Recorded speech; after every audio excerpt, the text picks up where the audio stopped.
অষ্টম নবম এবং দশম শ্রেণীর শিক্ষার্থীবৃন্দ, আজকের অনলাইন ক্লাসে তোমাদেরকে স্বাগতম। আজ আমি কিভাবে একটি সেন্টেন্সের ন্যারেটিভ স্টাইল পরিবর্তন করা যায় আমি তোমাদের সামনে সেটি আলোচনা করব। তোমরা যারা আমার এই ক্লাসটি দেখবে তখন তোমরা তোমাদের রেফারেন্স বইটি খুলে রাখবে এবং সেখানে নিয়মগুলো আলোচনা করা আছে। তো আশা করছি তোমরা মনোযোগ সহকারে আমার আজকের ক্লাসটা দেখবে এবং এরপরে তোমরা কিভাবে একটি সেন্টেন্সের ন্যারেটিভ স্টাইল চেঞ্জ করা যায় সেটি সহজেই বুঝতে পারবে। তো চলো শুরু করা যাক। আমরা জানি ন্যারেটিভ স্টাইল দু প্রকার, ডাইরেক্ট স্টাইল হচ্ছে ইনডাইরেক্ট স্টাইল।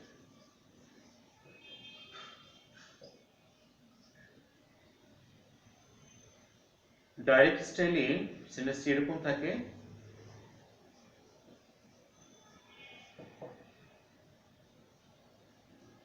এখানে একটা অংশ থাকে যেটাকে বলা হয় রিপোর্টেড স্পিচ, আর এখানে যেটা আছে সেটা হচ্ছে রিপোর্টিং ভার্ব। অর্থাৎ এই অংশটা হচ্ছে বক্তার মূল উক্তি বা যেটাকে রিপোর্ট করা হবে। একজন রিপোর্টার কোনো বক্তার উক্তিকে পরবর্তী সময়ে যখন বর্ণনা করে তখন সেই বর্ণনা করাকে রিপোর্টিং বলা হয়। তখন সে যে কাজটি করে সেটা হলো কোনো বক্তা যে কথাটি বলেছিল, যে স্পিচটি সে বলেছিল সেটাকে সে পরবর্তী সময়ে বর্ণনা করে বা প্রকাশ করে বা তুলে ধরে। এই কাজটি দুভাবে করা যায়, একটা হচ্ছে ডাইরেক্ট স্টাইল, একটা হচ্ছে ইনডাইরেক্ট স্টাইল। যখন রিপোর্টার ডাইরেক্ট স্টাইল ইউজ করে তখন সে বক্তার উক্তিকে সরাসরি উদ্ধৃত করে দেয় এবং আমরা জানি কোনো ব্যক্তি কোনো কথাকে যদি উদ্ধৃত করতে হয় সরাসরি সেভাবেই প্রকাশ করতে হয় তাহলে একটি ইনভার্টেড কমার ভেতরে সেটাকে আটকে দিতে হয়। তার মানে হলো এই ইনভার্টেড কমার মানে হলো বক্তা যেভাবে বলেছিল সেটাকে কোনো রকম পরিবর্তন করা হয়নি, অর্থাৎ সরাসরি সেভাবে তুলে দেওয়া হয়েছে। এটাকে আমরা বলি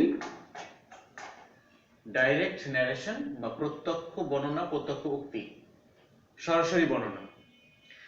আবার রিপোর্টার এই কথাটি বক্তার যে মূল কথাটি ছিল সেটাকে সে অন্যভাবে প্রকাশ করতে পারে। সেটা কিরকম? সে রিপোর্টার তার নিজস্ব স্টাইল ব্যবহার করতে পারে। এখানে একটি কনজাংশন সে ব্যবহার করবে, আবার এখানে সাবজেক্ট, ভার্ব, অবজেক্ট। অর্থাৎ এখানে যাই থাকুক না কেন এখানে শেষে ফুল স্টপ বসাতে হবে। তার মানে এখানে দেখো যে ইনডাইরেক্ট স্টাইলে যে ইনভার্টেড কমাটি ছিল সেটি এখানে তুলে দেওয়া হয়েছে, আর ইনভার্টেড কমার এখানে যে কমাটি আছে সেই কমার জায়গায় এখানে একটা কনজাংশন ব্যবহার করা হয়েছে। সাধারণত এই কনজাংশনটি দ্যাট ব্যবহার করা হয়, অবশ্য একটু ভিন্নতাও রয়েছে, এখানে সেন্টেন্স অনুযায়ী ভিন্নতা রয়েছে। তো আমরা দেখব যে কিভাবে ডাইরেক্ট থেকে ইনডাইরেক্ট ন্যারেশন করা যায়, স্টাইলটা কিভাবে পরিবর্তন করা যায়, কি কি ধরনের পরিবর্তন হয় বা কি কি নিয়ম কানুন জানলে সহজেই একটি সেন্টেন্সকে ইনডাইরেক্ট স্টাইলে পরিণত করা যায় আমরা সেটা একটু দেখি। তো আমরা জানি যে এখানে যে সেন্টেন্সটি থাকবে রিপোর্টেড স্পিচ, সেই রিপোর্টেড স্পিচটি 5 ধরনের সেন্টেন্স হতে পারে।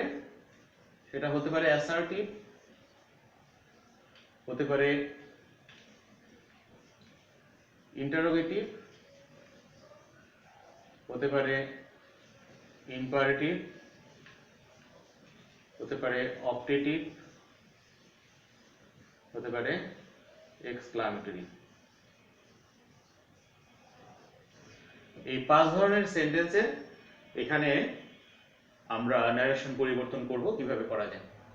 তো একটি সেন্টেন্সকে যখন আমরা ইনডাইরেক্ট স্টাইলে পরিবর্তন করতে চাই তখন অবশ্যই রিপোর্টেড স্পিচের ভেতরে যে সেন্টেন্সটি আছে দেখে নিতে হয় সেটা কোন সেন্টেন্স, এবং তার উপর ভিত্তি করে কিন্তু এইখানের নিয়মগুলো নিয়ন্ত্রিত হয়। তাহলে আমরা একটু দেখি, প্রথমে যদি অ্যাসার্টিভ সেন্টেন্স নিয়ে চিন্তা করি, যদি সেন্টেন্সটি অ্যাসার্টিভ হয় তাহলে প্রথমে আমাকে কি করতে হবে। অ্যাসার্টিভ হলে এখানে যে রিপোর্টিং ভার্বটি রয়েছে সেই রিপোর্টিং ভার্বটিকে চেঞ্জ করতে হবে। অর্থাৎ সাধারণত এখানে সে ভার্ব থাকে, আমরা চেঞ্জ করে এটাকে বসাবো আস্ক। আর সরি, এখানে সে ভার্বটা পরিবর্তন হতেও পারে, আবার ইচ্ছা করলে আমরা পরিবর্তন নাও করতে পারি, সেইড অথবা টোল্ড ব্যবহার করতে পারি। আচ্ছা, এরপরে এখানে যে কমাটি আছে, কমা এখানে তুলে দিব, কমা তুলে দিয়ে দ্যাট বসাতে হবে। তারপরে এখানে সাবজেক্ট, ভার্ব, অবজেক্ট। তো তিনটা বেসিক যে রুল আমাদের ন্যারেশন পরিবর্তন করার জন্য রয়েছে সেটা হচ্ছে যে এইখানে ইনভার্টেড কমার ভিতরে যে সাবজেক্ট আছে সাবজেক্ট পরিবর্তন করতে হয়। এখানে তিনটা নিয়ম আছে সাবজেক্ট পরিবর্তন করার জন্য, তিনটা নিয়ম আছে। এটা যদি পার্সন অনুসারে ফার্স্ট পারসন, সেকেন্ড পারসন আর থার্ড পারসন তিনটা হতে পারে সাবজেক্টগুলো। তো এই আমরা জানি যে এখানে যদি ফার্স্ট পারসন হয় তাহলে রিপোর্টিং ভার্বের সাবজেক্ট অনুসারে পরিবর্তন হয়, সেকেন্ড পারসন হলে অবজেক্ট অনুসারে পরিবর্তন হয়, আর থার্ড পারসন হলে এটা পরিবর্তন করার প্রয়োজন নেই। তাহলে আমরা একটা সেন্টেন্স এখানে একটু লিখি। The man said to me, I can help you. I can help you. তো একটু যদি আমরা দেখি কিভাবে এটাকে চেঞ্জ করব। The man, এখানে said রেখে দিলাম আমি, said to me, কমা তুলে এখানে দ্যাট বসাই, দ্যাট। এখানে সাবজেক্ট আছে আই, এটা ফার্স্ট পারসন, তাহলে এই ম্যান, দা ম্যান সাবজেক্ট অনুসারে এটাকে চেঞ্জ করে আমরা যদি এটাকে নাউন আছে এটাকে আমি প্রোনাউন করব হি। আর এখানে ক্যান আছে, এটাকে টেন্স পরিবর্তন করে পাস্ট টেন্স করে দিলে হবে কুড হেল্প। আর এখানে যে প্রোনাউনটি আছে এটা সেকেন্ড পারসন, সুতরাং এই অবজেক্ট অনুসারে চেঞ্জ হবে, হেল্প মি। ওকে, আচ্ছা এবারে একটু আমরা এই সাবজেক্টটা পরিবর্তন করে দেখাই। এখানে মনে করেন ইউ আছে, you can help me. Person change করাটা একটু দেখাচ্ছি। তো এখানে সাবজেক্ট আছে সেকেন্ড পারসন, তাহলে এটা চেঞ্জ হয়ে এই মি অনুসারে এখানে চেঞ্জ হবে, যেহেতু এটা অবজেক্ট আছে এখানে আসলে সাবজেক্ট হয়ে যাবে আই কুড হেল্প। এখন লক্ষ্য করে এটা আছে হলো মি, এটা আছে ফার্স্ট পারসন, তাহলে এই সাবজেক্ট অনুসারে কুড হেল্প হিম। তো এই হচ্ছে যদি ইনভার্টেড কমার ভেতরে অ্যাসার্টিভ সেন্টেন্স থাকে তাহলে তুমি এভাবে ন্যারেশন পরিবর্তন করতে পারবে।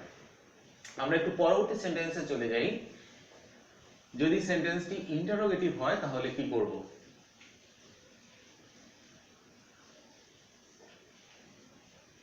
ইন্টারোগেটিভ হলে একটু দেখি। ইন্টারোগেটিভ করার জন্য কিছু নিয়ম আছে ডাইরেক্ট, যেমন দেখো the man said,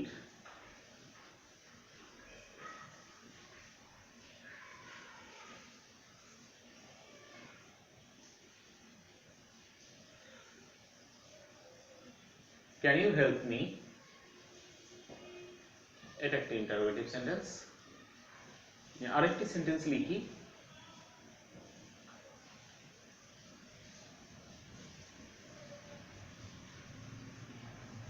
the man said,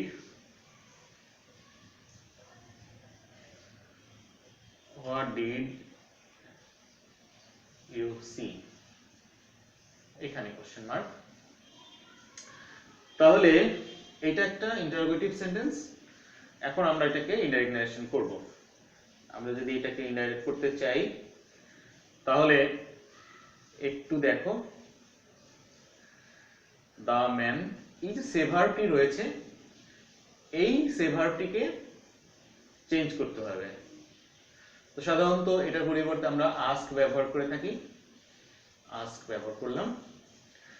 আর কমা তুলে দিয়ে এখানে একটা বিষয় আছে যে দেখবে যে যে সেন্টেন্সটি আছে এখানে সেটা কি অক্সিলারি ভার্ব দিয়ে শুরু হয়েছে নাকি কোনো ডব্লিউএস ওয়ার্ড দিয়ে শুরু হয়েছে। যদি অক্সিলারি ভার্ব দিয়ে শুরু হয় তাহলে এখানে কমা তুলে দিয়ে ইফ বসাতে হবে, আর যদি ডব্লিউএস কোশ্চেন হয় অর্থাৎ ডব্লিউএস ওয়ার্ড থাকে তাহলে যেটা আছে সেটাই বসিয়ে দিতে হবে। আচ্ছা, এখন এখানে সাবজেক্ট আছে ইউ, এখানেও ইউ আছে, তাহলে ইউটা সেকেন্ড পারসন আমরা মি ধরে নিতে পারি। যদিও এখানে অবজেক্ট না থাকে তাহলে টু মি ধরে নিতে হবে।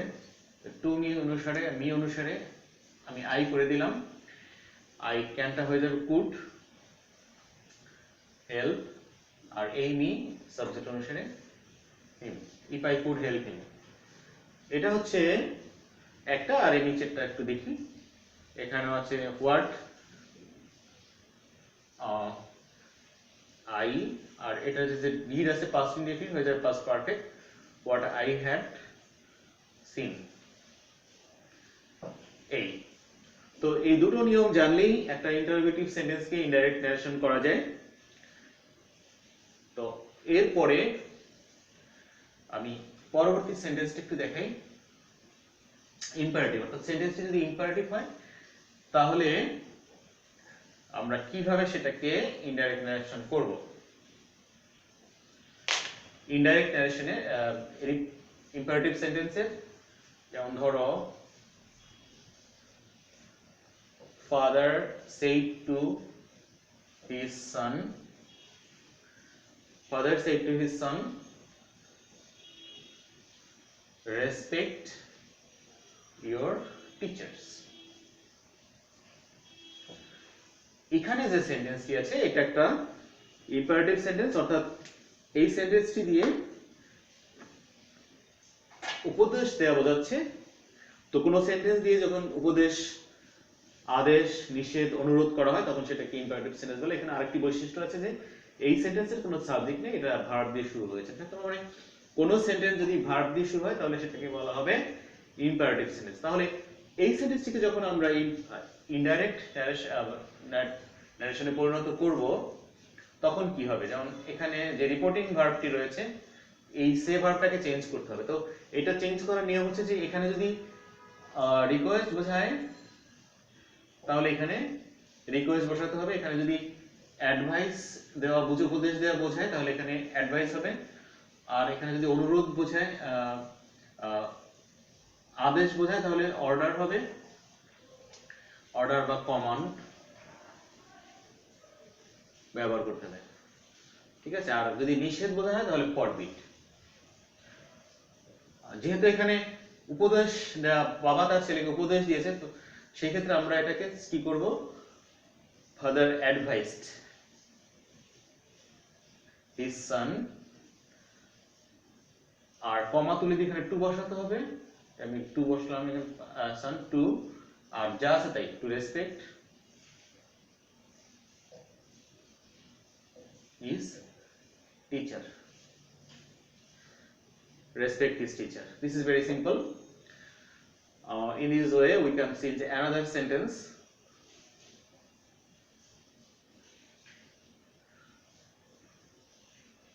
The man said,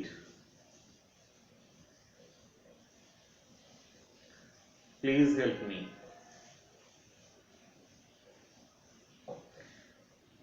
এখানে প্লিজ হেল্প মি এই সেন্টেন্সটি দিয়ে অনুরোধ করা বুঝিয়েছে। So change this reporting verb by request. With request, the man requested to help him. Okay, so these are the rules for changing an imperative sentence into indirect style. আমাদের আর দুটো sentence আছে, আমরা একটু দেখি কিভাবে এই সেন্টেন্সগুলোর ন্যারেশন পরিবর্তন করা যায়। তার মধ্যে একটা হচ্ছে optative sentence, the woman said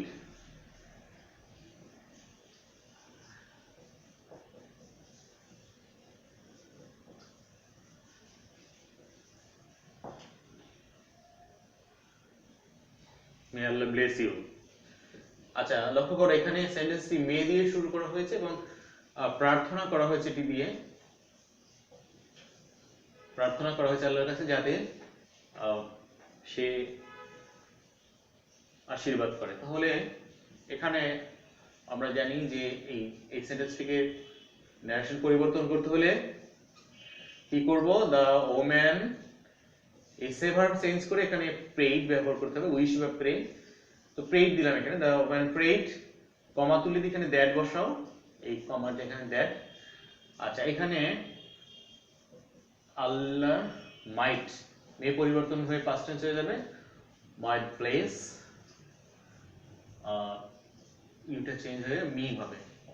যেহেতু এটা সেকেন্ড পারসন তাহলে এখানে অবজেক্ট আছে, অবজেক্টটা ধরে নিব আমি, এখানে মি অনুসারে এখানে মি হয়েছে।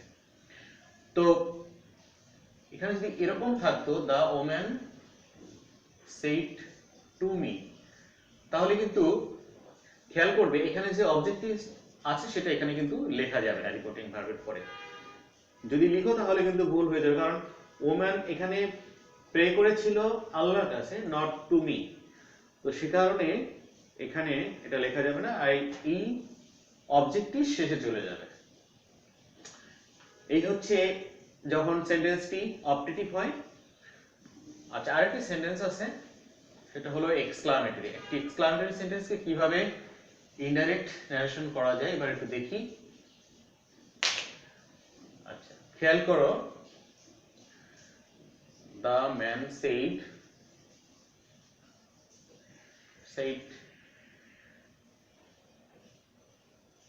এখানে দুটো সেন্টেন্স হতে পারে, how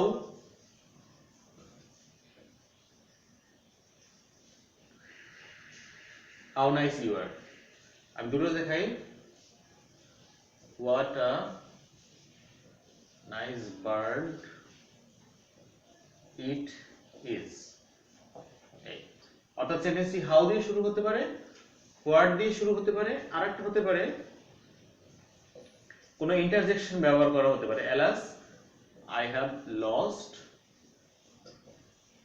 my bag, I have lost my bag। তাহলে I have lost my bag, আমরা একটু দেখি কিভাবে করব এটাকে। the man, তো যেহেতু এটা এক্সক্লামেটরি সেন্টেন্স, সে ভার্ব চেঞ্জ হবে এক্সক্লেইম, CLAIM, এক্সক্লেইম। এখন একটা বিষয় আছে, যদি এখানে দুঃখ বোঝা যায় তাহলে এক্সক্লেইম উইথ জয়, সরো। যদি আনন্দ বোঝায় তাহলে এক্সক্লেইম উইথ জয়, আর যদি বিস্ময় বোঝা যায় তাহলে এক্সক্লেইম উইথ ওয়ান্ডার। একটা ফ্রেজটা ব্যবহার করতে হবে, উইথ ওয়ান্ডার, এক্সক্লেইম উইথ ওয়ান্ডার, কমা তুলে দিয়ে এখানে দ্যাট বসাতে হবে। The man exclaimed with wonder that, এখান থেকে সাবজেক্টটা দিব আমি I was very.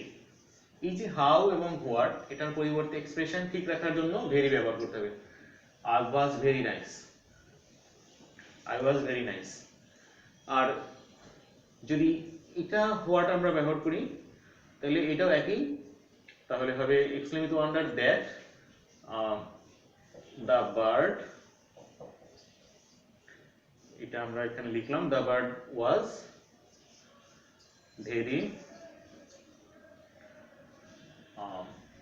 Very nice.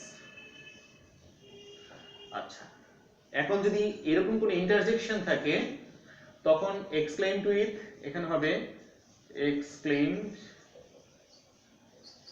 With sorrow that,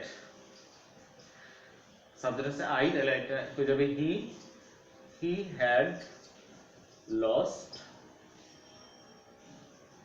his bag, he has lost his bag। তাহলে এই হচ্ছে মোটামুটি বিভিন্ন পাঁচ ধরনের সেন্টেন্সের ন্যারেশন পরিবর্তন করার নিয়ম। তো আমি আশা করছি তোমরা বাসায় এই নিয়মগুলো একটু প্র্যাকটিস করবে, বই থেকে ভালো করে পড়ে বিভিন্ন যে এক্সারসাইজ আছে সেখান থেকে একটু সলভ করার চেষ্টা করবে, তাহলে তুমি সহজেই ন্যারেটিভ স্টাইল পরিবর্তন করতে পারবে। আবার একটু লক্ষ্য করো, এখানে subject plus verb plus object, আবার এখানে একটা অংশ আছে সাবজেক্ট ভার্ব অবজেক্ট। এটা সেন্টেন্সের ভিন্নতা অনুসারে সাবজেক্ট ভার্ব অবজেক্ট এটা জায়গা পরিবর্তন করতে পারে, কিন্তু সবগুলোই থাকে। তো কাজ যেটা করবে, এখানে রিপোর্টিং ভার্ব, এই রিপোর্টিং ভার্ব তোমাকে পরিবর্তন করতে হবে, এটা নাম্বার 1। এই কমা তুলে দিয়ে এখানে কনজাংশন বসাতে হবে, এটা নাম্বার 2। এই সাবজেক্ট পরিবর্তন করতে হবে, নাম্বার 3। ভার্বের টেন্স পরিবর্তন করতে হবে, এটা হচ্ছে নাম্বার 4। এখানে কোনো নিয়ারেস্ট ওয়ার্ড থাকতে পারে, এই নিয়ারেস্ট ওয়ার্ড গুলো পরিবর্তন করতে হবে। এই 5টা নিয়ম ফলো করলে তুমি সহজেই করতে পারবে। তাহলে রিপোর্টিং ভার্ব চেঞ্জ করার জন্য এখানে যে 5 ধরনের সেন্টেন্স আছে সেটা অনুসারে করতে হবে। এরপরে কমা তুলে দিয়ে যে কনজাংশন আমরা দ্যাট ব্যবহার করব, সেই দ্যাট ব্যবহার করতে হবে শুধুমাত্র। এরপরে সাবজেক্ট পরিবর্তন করতে হবে, ভার্বের টেন্স পরিবর্তন করার নিয়ম শিখতে হবে, নিয়ারেস্ট ওয়ার্ড পরিবর্তন করার নিয়ম শিখতে হবে। এই নিয়মগুলো বইয়ে বিস্তারিতভাবে লেখা আছে, তোমরা ওখান থেকে একটু প্র্যাকটিস করবে। তো যদি এটা ভালোভাবে করতে পারো, আমি আশা করছি তোমরা পরবর্তী ক্লাসে চলে যেতে পারবে। পরবর্তী ক্লাসে আমাদের পরবর্তী ক্লাস হবে প্যাসেজ ন্যারেশনের উপর। তো আমি আশা করছি এই সিঙ্গেল সেন্টেন্সের যে ন্যারেশন পরিবর্তন করার নিয়ম, এগুলো তোমরা শিখে ফেলবে। আর এরপরে আমরা যখন প্যাসেজ ন্যারেশন করব তখন তোমাদের জন্য এটা সহজ হবে। তো আজকের জন্য এখানেই শেষ করছি। ধন্যবাদ সবাইকে।